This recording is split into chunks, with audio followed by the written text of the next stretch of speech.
second day of Christmas, and I don't have turtle doves or partridges and pear trees, but you know what I do have? P.O. positive or pet peeves? Season's greetings to you too, Jack. It's, Angela here. I watched the movie Gremlins the other day, right in my own cozy VCR-equipped living room.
The Kovacs family always heads to Arizona in the wintertime. And who can blame them?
Somehow it's always nice when our neighbors get a letter. Here's to you, Andy and Toby.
Thomas.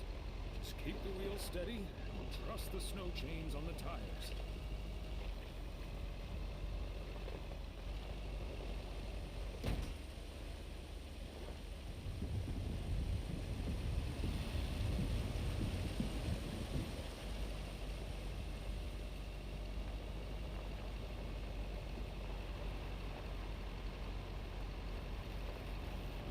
I'm reminded of our honeymoon to Niagara Falls all those many years ago.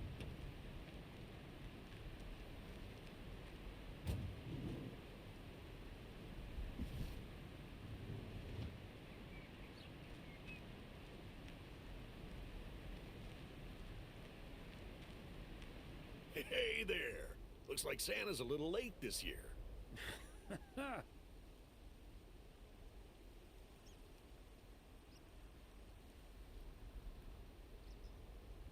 That's what you get for not being a good boy, Robert Harris. Let me try to make it up to you. Take that heavy load off your hands.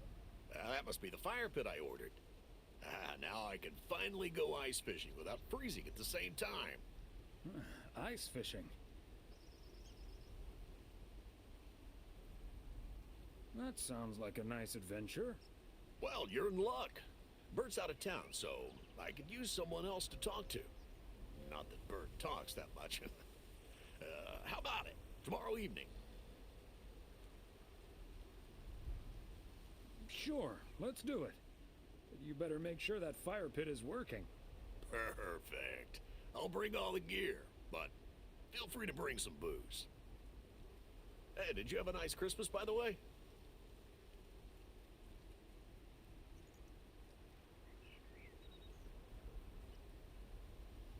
I've had better.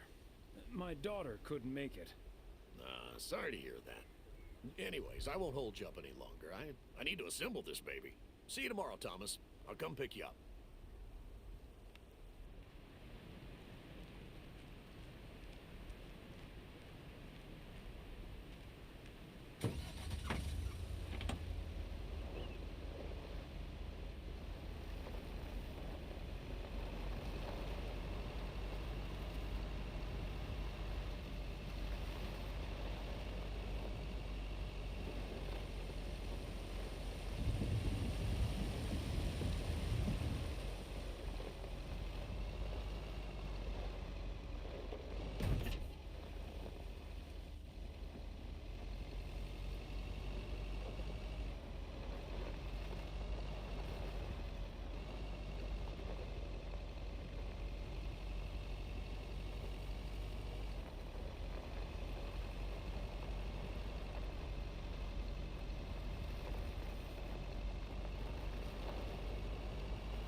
These cabins must be so cozy in the wintertime.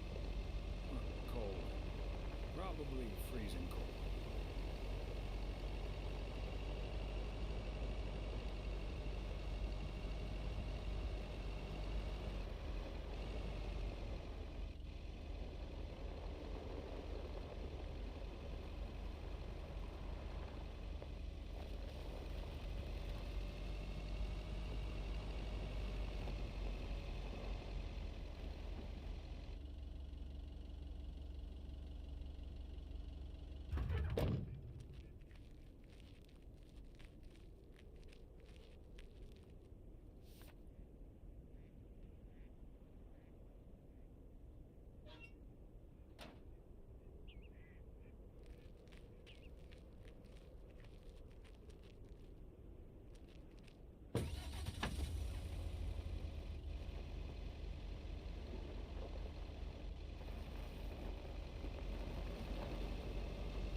Whoa, looks like you're having some car trouble.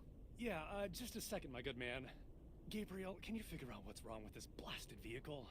Give me some good news here. I mean, I'm not really a car mechanic, Mr. Price. But I know the smoke isn't a good sign. No duh, Einstein. Say, hey, Mr. Mailman, what's your story? Just here to deliver a package, sir. Oh, is it for me? And by any chance, would there be a fully functional car in that package? No, sorry. It's for the motel. Well, then what do I care? What's taking Ilsa so damn long? Gabe, if you don't know what you're doing, then why on God's green earth are you fiddling around with that engine? Just thought I'd pop up in the hood, Mr. Price. What with the smoke and all? It needs to vent. Needs to vent, huh? Never have I felt more like a busted car engine. God! I'm dying in this podunk country-ass town. Bunch of freaking yokels.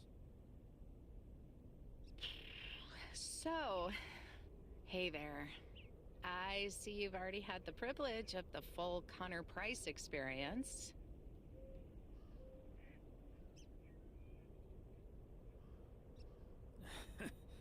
I guess that car engine isn't the only thing that needs to blow off steam.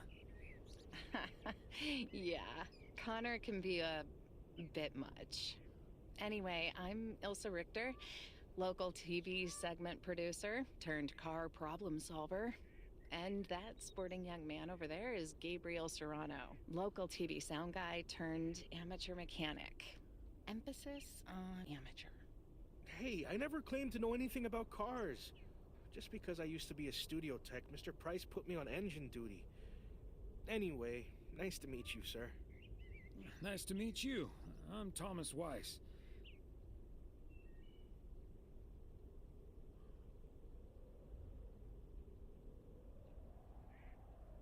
And as the local mail carrier, I know just the guy to fix your car problem.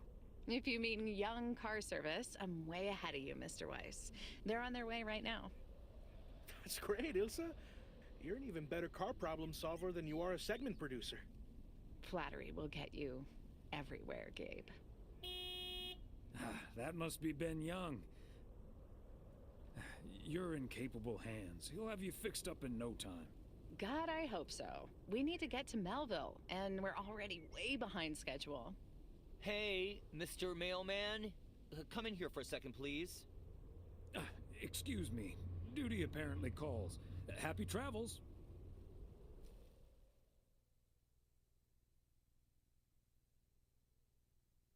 So, we meet again. Uh-huh. Hey, I'm new here. All of a sudden, I have to check in 3 people at once who want their own rooms. Separate but close to one another, all equipped with TV VCRs.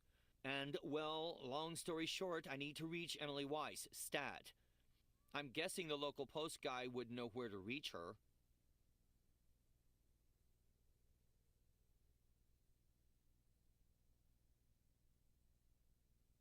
I happen to know her home number by heart. It's 555-8039. Thank you. 555-8039. Come on, pick up already. I'll just leave the parcel here on the counter. Bye. They're already gone. Mighty fast towing there, Ben.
belated Christmas gift?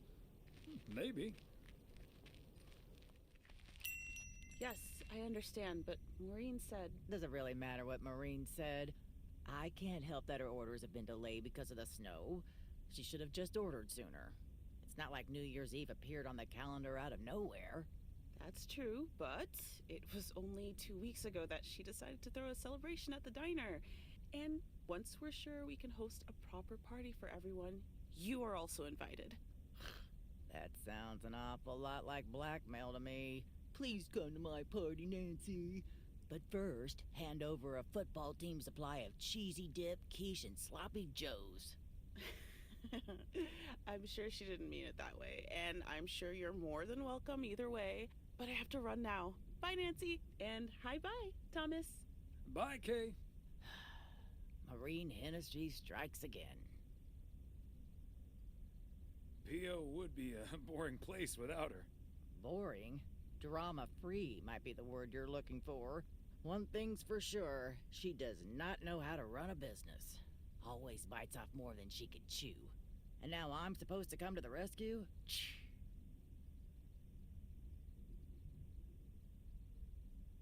Isn't this a great opportunity to generate some extra revenue? With the ridiculous discount she's demanding, it's mostly nothing but a great opportunity for a lot of extra work. Anyway, is that parcel for me? You can just put it on the counter.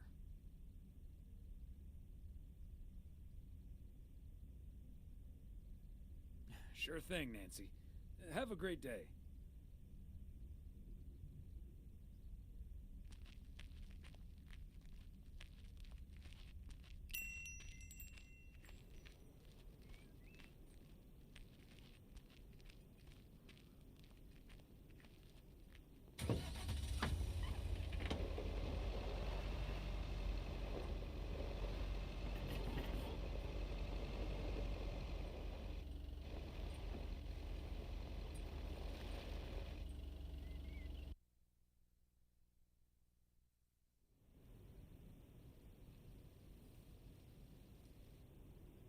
Hey, if it isn't Connor Price.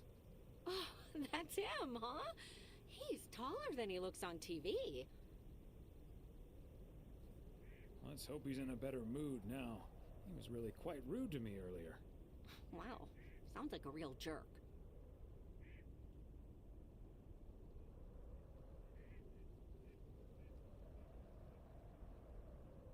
Mr. Price? Aren't you supposed to be in Melville? Well, hey there. Good to see you, man. Yeah, change of plans, I'm afraid. Oh, hi, ma'am. I don't think we've met. Connor Price, KNW6. Welcome to the Oregon Trail Motel, sir. Better get to work, honey. I'll see you tonight. Okay, what's up with her? Christmas hangover?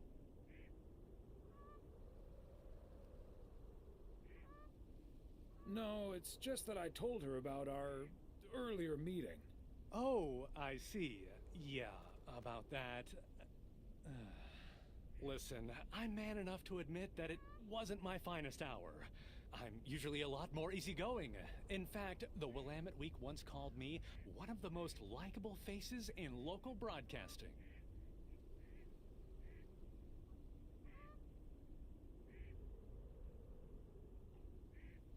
That's quite all right. Water under the Bear Creek Bridge, as far as I'm concerned. Well, when my car isn't breaking down during a tight shooting schedule, I'm a pretty swell guy. Believe me, that's the price guarantee. So, has Ben Young managed to fix your van yet? No, that's the change of plans I was referring to. Turns out we need some parts that the garage doesn't have in stock, so Young's having them shipped over ASAP. But in the meantime, we've decided to stay right here in lovely, picturesque, whatchamacallit, USA. It's Providence Oaks, P.O. for short. Yeah, well, to be honest, all these little villages look pretty much the same to me anyway. See, we're supposed to be shooting some remotes on local end-of-year festivities and such. A grand kickoff to our special series on small-town American life. And it doesn't really make much of a difference if we start here or in freaking Melville.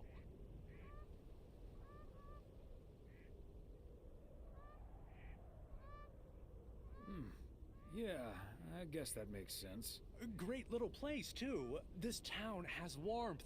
I like warmth. And so do our viewers, I'm betting. So get ready for your town to be featured in part 1 of The Oregon Trail. Title pending. Might be a little too on the nose.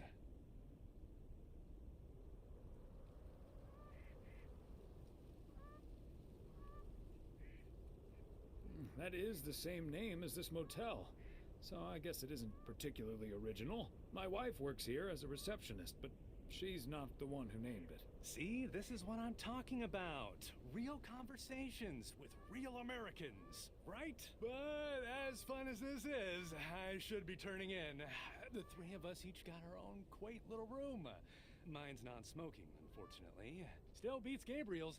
His doesn't even have a TV. Can you believe it?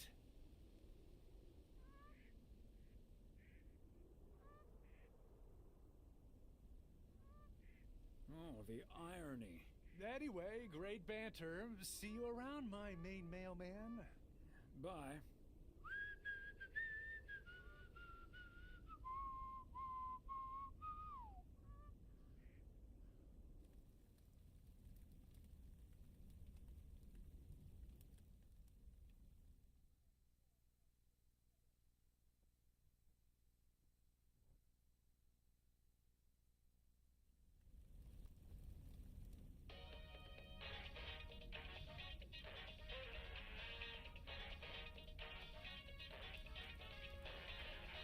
Attention, everybody!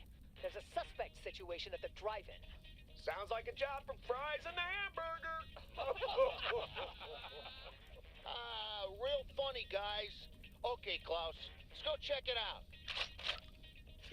Let's get ready to rumble.